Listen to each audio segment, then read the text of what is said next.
Hi friends, I am Subrata Majumdar. You are watching Subrata Autotech YouTube channel. आज जो चर्चा करेंगे इंजन कंप्रेसर के बारे में, क्योंकि ये बहुत इंपॉर्टेंट रहता है। बहुत ज़्यादा टाइम में हम लोग गाड़ी में देखते रहता है, स्मोकिंग होता है, इंजन पोर पिकअप होता है, इंजन नॉकिंग होता है।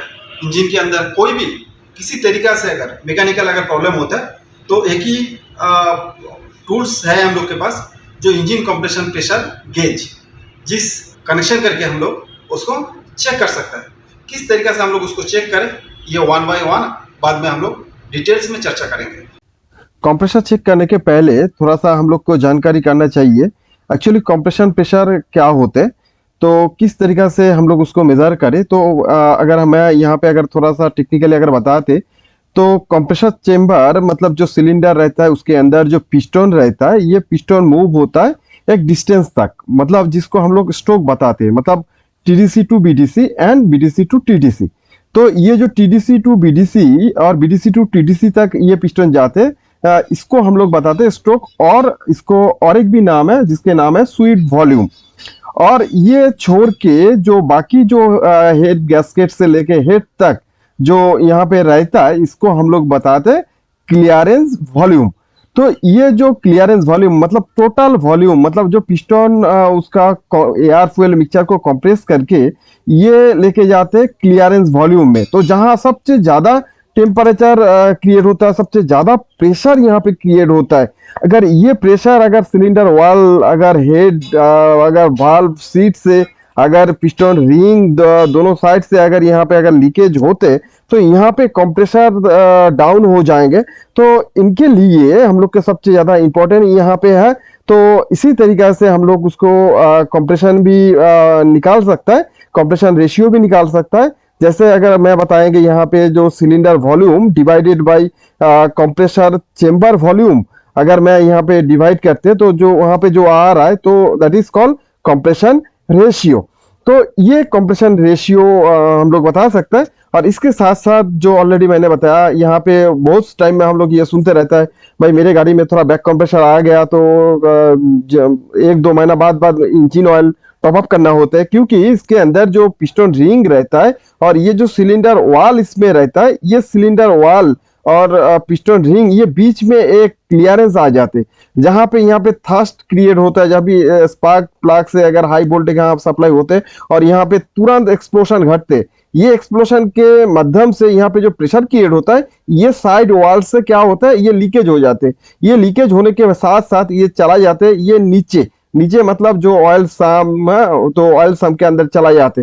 तो जब भी अगर ये ऊपर में जो पिस्टन जो कंप्रेस करके कंप्रेशन स्ट्रोक में उसको लेके जाते हैं, उसके बाद जब स्पार्क होता है, जब पावर स्ट्रोक यहाँ से क्रिएट होता है, और जब पावर स्ट्रोक क्रिएट होने के साथ साथ ये पिस्टन डाउन मूव होना चाहिए, टीडीसी टू बीडीसी में होना चाहिए। अगर ये टीडीसी टू बीडीसी में अगर नहीं होते, अगर नीचे प्रेशर और मतलब अगर बराबर आ जाते तो पिस्टन डाउन मूव होने के लिए बहुत दिक्कत होते। तो यहाँ पे सबसे ज्यादा पिकअप इशू आ जाते, इंजन बंद हो जाते। तो कभी कभी हम लोग इस तरह भी कंप्लेन हम लोग कस्टमर जो बताते भाई मेरे गाड़ी में क्या हो रहा है, ये बहुत ज्यादा दिक्कत हो रहा है, पिकअप एक सर्टेन पीरियड के बाद हम लोग पिकअप उठा नहीं सकते, तो इसमें ये प्रॉब्लम आ रहा है। तो इसको हम लोग बैक कंप्रेशर भी बता सकते हैं। यहाँ पे इंजन ऑयल का जो कंजम्पशन जो होता है, यहाँ पे एक दो महीना बाद यहाँ पे इंजन ऑयल डालना होता है, क्योंकि इंजन ऑयल जल जाते हैं, यहाँ पे एक्सेसिव क्लियरेंस ज़्यादा रहता है। तो इसी के दौरान भी यहाँ पे बैक कंप्रेशर आ जाते, एक दो घंटा बाद इंजन ऑटोमेटिकली बंद हो जाते। तो यहाँ पे भी ये इस तरफ अगर आ रहा है तो हम लोग डिप उठा के अगर चेक करें तो इसमें भी हम लोग देखेंगे यहाँ पे बैक कंप्रेशर आ रहा है और डिप से ये धुआं निकाल रहा है। अगर ऑयल कैप जो हम लोग डालते तो वो कैप अगर खोले वहाँ से भी स्मोक निकल जाते।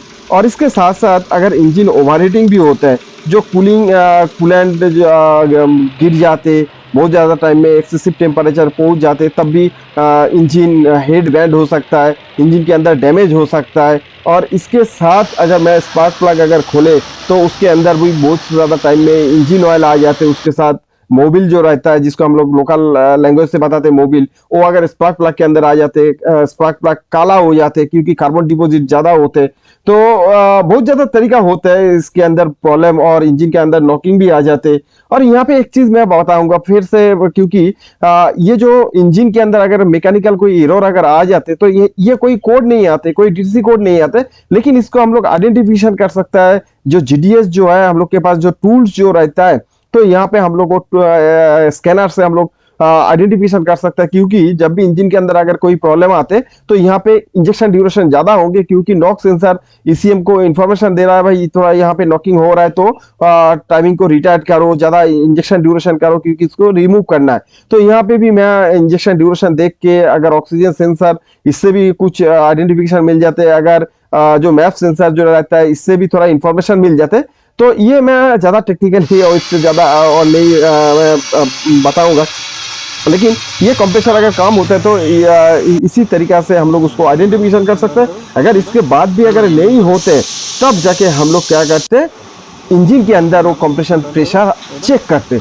अभी मैं उस तरफ जाएंगे जो किस तरीका से इंजन कंप्रेशन प्रेशर चेक करना है, लेकिन उसके पहले और एक दो तीन एग्जांपल मैं यहाँ पे डालेंगे। बहुत ज्यादा टाइम में हम लोग इंजन ऑयल देख के बता सकता है इंजन की हालत क्या चल रहा है, क्योंकि इंजन ऑयल के साथ बहुत ज्यादा टाइम में देखते रहता है, उसमें मेटल डस्ट आ जाते, तो मतलब इंजन के अंदर कुछ ना कुछ डैमेज हो चुका है, नंबर 1। नंबर 2, जो इंजन ऑयल के अंदर और एक कंपोनेंट रहता है जो मैग्नेट रहता है, जो ऑयल सम्प के अंदर, वहां पे भी डस्ट पार्टिकल बहुत ज्यादा टाइम में जो मेटल डस्ट रहता है, तो उससे भी पता चल जाते, तो उसका सिनेरियो क्या हो रहा है। अगर इंजन ऑयल अगर काला हो जाते, अगर बार्निंग स्मेल आ रहा है, तो वो जरूर इंजन के अंदर कुछ प्रॉब्लम आने वाला है। तो उसी हिसाब से हम लोग उसका कंप्रेशन प्रेशर चेक कर सकता है, उसी हिसाब से हम लोग उसको डायग्नोसिस कर सकता है। ये भी बहुत वैलिड पॉइंट है। और एक पॉइंट रहता है, जैसे इंजन के अंदर जो कूलेंट और इंजन ऑयल दोनों मिक्सिंग हो जाते हैं, हम लोग बहुत ज्यादा टाइम में रिजर्वर के अंदर देखते रहता है वो इंजन ऑयल आके गैस जमा हुआ है, तो ये भी वो इधर गैसकेट कटा हुआ है, नहीं तो हेड बैंड हुआ है, नहीं तो हेड में कुछ डैमेज हुआ है, तो इसी तरीका से हम लोग उसको चेक कर सकता है। तो अभी मैं एकदम सीधा चला जाएंगे जो इंजन किस तरीका से हम लोग इंजन कंप्रेशन प्रेशर हम लोग चेक करें। तो ये चेक करने के पहले हम लोग को थोड़ा 5-6 पॉइंट के ऊपर ज्यादा फोकस करना है। तो नंबर 1, जो जहां हम लोग गाड़ी रखते हैं, एकदम पार्किंग पोजीशन एकदम प्लेन सरफेस होना चाहिए, और जो ब्रेक जो रहता है, हैंड ब्रेक जो रहता है, इमरजेंसी ब्रेक, उसको पूरा पार्किंग पोजीशन में होना चाहिए, गाड़ी पोजीशन न्यूट्रल होना चाहिए, और बैटरी जो रहता है, बैटरी एकदम फुल चार्ज मतलब 12.6 वोल्ट होना चाहिए। और इनके साथ साथ और एक कंपोनेंट है जो स्टार्टर मोटर, तो ये स्टार्टर मोटर एकदम फर्स्ट क्लास घूमना चाहिए, क्योंकि अगर इसमें अगर रोक जाते, अगर बीच बीच में रोक जाते, तो इंजन आरपीएम जो मिनिमम आरपीएम 200 आरपीएम से लेके 300 आरपीएम तक होना चाहिए, तो इसमें आरपीएम थोड़ा घट जाएंगे, तो ये घट जाने की वजह से प्रॉपर कंप्रेशन प्रेशर यहाँ पे शो नहीं होता है। तो इसी के दौरान ये बैटरी भी परफेक्ट होना चाहिए, स्टार्टर मोटर भी परफेक्ट होना चाहिए, और इंजन आरपीएम भी मैंने बताया एक मिनिमम 200 आरपीएम से लेके 300 आरपीएम तक होना चाहिए। और इसके बाद जो एयर फिल्टर जो रहता है, जो एयर हाउसिंग रहता है, हम लोग वहां से पेट्रोल गाड़ी होता है तो अगर एयर फिल्टर हाउसिंग से खोल देंगे, क्योंकि डायरेक्टली थ्रॉटल बॉडी पूरा ओपन होना चाहिए, मैक्सिमम एयर ऑक्सीजन जाना चाहिए इंजन के अंदर। तो इसीलिए हम लोग क्या करेंगे, जो अंदर में जो टेक्नीशियन बैठा रहता है, तो उनको ये बताना भाई जब भी मैं स्टार्ट बताऊंगा, तो तुम्हारे काम जो रहता है पूरा एक्सेलरेशन प्रेस करके और क्लच भी पूरा दबाना है, क्योंकि इंजन के अंदर कोई भी लोड डालना नहीं चाहिए, क्योंकि ये एकदम फ्री में घूमना चाहिए। तो अब जगह हम लोग मैक्सिमम जो इंजन के अंदर जो कंप्रेशन आ रहा है, एग्जैक्ट कंप्रेशन प्रेशर हम लोग चेक कर सकते हैं यहाँ पे। तो इससे पहले मैं और 2-3 पॉइंट लेके चर्चा करूंगा यहाँ पे। तो बैटरी नेगेटिव डिस्कनेक्ट करना है, उसके साथ जो ईसीएम इंजन कंट्रोल मॉड्यूल जो होता है, उनका जो ईसीएम जो फ्यूज रहता है, वो फ्यूज को रिमूव करना है। और इसके साथ साथ जो इंजेक्टर के तीनों अगर इंजेक्टर रहता है तो तीनों कपलर खोलो, अगर 4 रहता है तो चारों कपलर खोलो, और इग्निशन कॉइल जो रहता है उनका भी कपलर खोलना है। और इसके साथ साथ ऑलरेडी मैंने बताया जो चारों स्पार्क प्लग, अगर 4 सिलेंडर होता है तो चारों स्पार्क प्लग उसको खोलना है। उसके साथ हम लोग क्या करेंगे, जो इंजन कंप्रेशन प्रेशर गेज जो रहता है, वो गेज हम लोग 1 नंबर सिलेंडर में हम लोग इस्तेमाल करेंगे।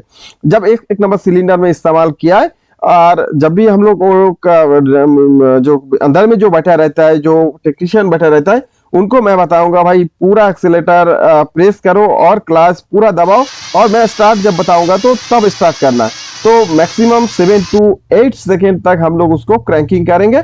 और वहां पे जो मेजरमेंट आते तो उसका एक नोट पैड होना चाहिए साइड में, वो नोट पैड में उसका हम लोग नोटिंग करेंगे।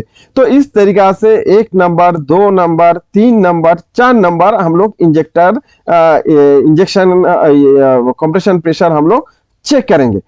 इसके बाद जो आते तो ये आते वेट टाइप कंप्रेशन। दो तरफ हम लोग इंजन कंप्रेशन यहाँ पे चेक कर सकता है, एक ड्राई टाइप और एक वेट टाइप। जो मैंने ऑलरेडी जो बताया ये आ रहा है ड्राई टाइप। अभी आ जाएंगे वेट टाइप, तब भी वेट टाइप हम लोग चेक करेंगे। जब ड्राई टाइप में अगर कुछ प्रॉब्लम मिल जाते, अगर ड्राई में अगर हम लोग देखते हैं जो सिलेंडर जो आ रहा है यहाँ पे सही तरीका से बैलेंस नहीं हो रहा है, जो स्पेसिफिकेशन जो बता रहा है, जो डीजल और पेट्रोल इंजन में जो स्पेसिफिकेशन बता रहा है ये सही तरीके से यहाँ पे आ नहीं रहा है, तब जाके मैं वेट टेस्ट में हम लोग जाएंगे।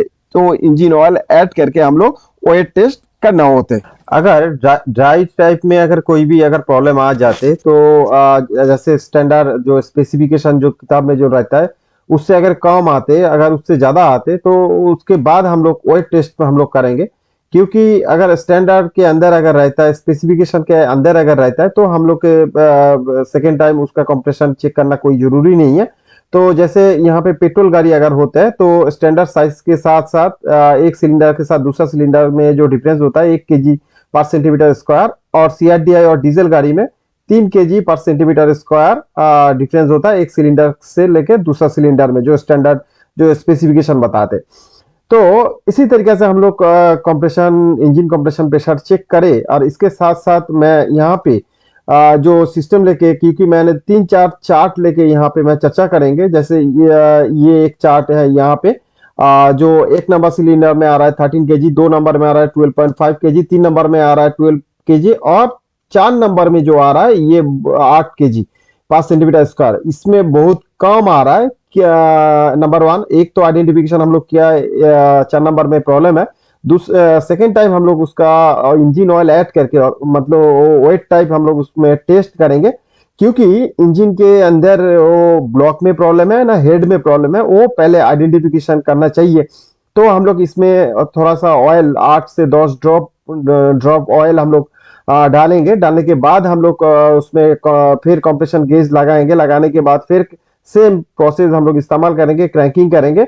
अगर इससे बाद अगर वो कंप्रेशन प्रेशर अगर इंक्रीज हुआ है, ज्यादा हुआ है, तो अगर 8 से 10 kg तक पहुंच गया, मतलब 2 kg पर सेंटीमीटर स्क्वायर ज्यादा हो रहा है, तो इससे मतलब ये हो रहा है जो मतलब सिलेंडर जो रहता है जहां पिस्टन एंड पिस्टन रिंग हम लोग इस्तेमाल करते हैं, तो ये साइड वॉल से ये कंप्रेशन लीक होने के चांसेस होते हैं। और इसी के दौरान जब भी हम लोग ऑयल डाला है तो ये चारों तरफ पिस्टन रिंग और पिस्टन के साइड ये सील हो जाते हैं, तो उससे कंप्रेशन प्रेशर लीकेज करने नहीं देता है। तो इसी तरीके से अगर हम लोग चेक करें तो हम लोग आइडेंटिफिकेशन कर सकता है। तो ये जो प्रॉब्लम है ये ब्लॉक के अंदर प्रॉब्लम है, ये हेड में प्रॉब्लम नहीं है। तो अगर मैं यहाँ पे दूसरा और एक चार्ट यहाँ पे चर्चा करेंगे, जो 1 नंबर सिलेंडर में जो स्पेसिफिकेशन बता रहा है सही है, 2 नंबर में भी सही है, 3 नंबर में भी सही है, लेकिन 4 नंबर में जो प्रेशर अभी आ रहा है, ये 4 नंबर में प्रेशर बहुत ही कम आ रहा है। थोड़ा एबनॉर्मलिटी 4 नंबर में हम लोग देख रहे हैं। यहाँ पे जो चार्ट मैंने यहाँ पे शो किया है, तो इसमें 8 kg आ रहा है। उसके बाद जब भी हम लोग वेट टाइप मतलब ऑयल ऐड करके हम लोग उसमें डाला है, तो उसमें थोड़ा सा अगर लीकेज होता है ना, तो जब भी हम लोग ऑयल डाले तो प्रेशर इंक्रीज होता है। तो ये प्रेशर इंक्रीज होने के साथ साथ ये जल्दी हेड भाल्व सीट्स, अगर भाल्व बैंड रहता है, अगर हेड क्रैक होता है, तो वहां से जल्दी प्रेशर ड्रॉप हो जाते हैं। तो इसी के दौरान यहाँ पे कंप्रेशन प्रेशर जो आ रहा है ये 2 kg पर सेंटीमीटर स्क्वायर, करीबन 6 kg ये घटा हुआ है। तो मैं फिर से और एक बार मैं यहाँ पे बताने के लिए कोशिश कर रहा है, जो पेट्रोल गाड़ी जो होता है एक सिलेंडर के साथ दूसरा सिलेंडर में 1 kg डिफरेंस होता है, और डीजल गाड़ी में एक सिलेंडर से दूसरा सिलेंडर में 3 kg तक डिफरेंस होता है, जो स्पेसिफिकेशन हम लोग बताते हैं स्पेसिफिकेशन मेंटेन करके। इसके बाद मैं और एक चार्ट है यहाँ पे देख रहा है, जो 1 नंबर सिलेंडर जो स्पेसिफिकेशन बता रहा है उसमें सही है, 2 नंबर भी सही है, और 3 नंबर और 4 नंबर में यहाँ पे कुछ प्रॉब्लम आ रहा है। कंप्रेशन प्रेशर जो है ये बहुत ही कम आ रहा है 3 और 4 में। जब भी हम लोग 3 और 4 में हम लोग कंप्रेशन चेक किया है, मतलब wet type, dry type and wet type दोनों ऑयल ऐड करने के बाद हम लोग यहाँ पे देख रहा है ये जो कंप्रेशन प्रेशर एकदम कम, मतलब 0 केजी में आ गया। तो ये इसीलिए आते हैं क्योंकि अगर हेड गैस्केट अगर कटा रहता है, अगर हेड में अगर क्रैक रहता है, अगर बैंड रहता है, अगर हेड में कोई भी प्रॉब्लम होता है, हेड भाल्व अगर बैंड होता है, तो इससे कंप्रेशन लीकेज होने के चांसेस ज्यादा होता है। और नेक्स्ट जो आ रहा है यहाँ पे हम लोग देख रहा है जो कंप्रेशन प्रेशर, जो नॉर्मल जो स्टैंडर्ड जो होना चाहिए उससे भी ज्यादा यहाँ पे कंप्रेशन प्रेशर आ रहा है। तो ये इसका मतलब एक ही है, क्योंकि अगर जो क्लियरेंस वॉल्यूम जो रहता है, जो कंबस्शन चेंबर जो होता है, तो वो चेंबर में कार्बन डिपॉजिट ज्यादा हुआ है, इसी के दरुन यहाँ पे जो आ रहा है कंप्रेशन प्रेशर ये सबसे ज्यादा आ रहा है। और हम लोग डीजल गाड़ी में अगर बहुत ज्यादा गाड़ी में ये मैक्सिमम प्रॉब्लम होता है, जब भी कार्बन डिपॉजिट ज्यादा होते हैं चेंबर के अंदर, तो वो जो क्लियरेंस वॉल्यूम जो होता है, जो कंबस्शन चेंबर जो होता है, वो छोटा हो जाते हैं। तो इसके दरुन यहाँ पे जो प्रॉब्लम होता है ये एक ही प्रॉब्लम यहाँ पे होने के चांसेस ज्यादा होते हैं, क्योंकि कंप्रेशन प्रेशर इसमें ज्यादा हो जाएंगे, क्योंकि अगर कंप्रेशन चेंबर छोटा होता है तो इसमें प्रेशर ज्यादा बिल्डअप होंगे। तो हम लोग अगर कंप्रेशन चेक करें तो इसी तरीका से हम लोग यहाँ पे इसको आइडेंटिफिकेशन कर सकता है, और इसको खोल के हम लोग कार्बन साफा करके और थोड़ा सा हेड गैस के चेंज करके इसको फिर हम लोग असेंबली कर सकता है। तो इसी तरीके से हम लोग इंजन जो डीजल इंजन है उसको हम लोग डायग्नोसिस करते। यहाँ पे और एक चीज मैं यहाँ पे जरूर बताएंगे, अगर कोई भी गाड़ी अगर हम लोग बार बार उसका इंजन कंप्रेशन प्रेशर चेक करें, तो ये भी सही नहीं है। 3 से 4 बार, इससे ज्यादा नहीं करना है, क्योंकि यहाँ पे जो पिस्टन मूव होता है ये विदाउट ऑयल। तो यहाँ पे अगर ज्यादा ऑयल अगर इस पे नहीं आते तो इसमें सबसे ज्यादा प्रॉब्लम होंगे। जो बोर्ड जो रहता है ये बहुत सोफिस्टिकेटेड रहता है, तो यहाँ पे अगर स्क्रैच आ जाते, यहाँ पे अगर मार्क आ जाते, तो यहाँ से कंप्रेशन, अगर अच्छा इंजन भी रहता है तो वो कंप्रेशन लीकेज होने के चांसेस ज्यादा होंगे, इसमें कंप्रेशर डाउन होने के चांसेस ज्यादा होंगे। तो इसी के दरुन मैं यहाँ पे बता रहा है, ये बार बार कंप्रेशन मत चेक करो, 3 से 4 बार, उससे ज्यादा नहीं है। ऑयल भी ज्यादा नहीं डालना, अगर ऑयल हम लोग ज्यादा डालें क्योंकि इस पे लिक्विड फॉर्मेशन में जाते, तो ऑयल ज्यादा डालने के साथ साथ भी यहाँ पे कंप्रेशन प्रेशर ज्यादा होंगे। बहुत ज्यादा टाइम में ये पिस्टन रिंग और पिस्टन डैमेज होने के चांसेस ज्यादा होते। तो ये ध्यान में रख के हम लोग को ये सारा काम करना होते। मैं यहाँ पे ख़त्म करने के पहले फिर से मैं सबके रिक्वेस्ट करूँगा, यहाँ पे अगर वीडियो अच्छा लगा है, अगर आपके पसंद हुआ है, तो ज़रूर कमेंट्स कीजिए, इसके साथ लाइक भी कीजिए, और इसके साथ साथ सब्सक्राइब भी कीजिए। अगर मैं आपके लिए इंतज़ार कर रहा है कमेंट्स के लिए। Thank you for watching Subrata Autotech YouTube channel.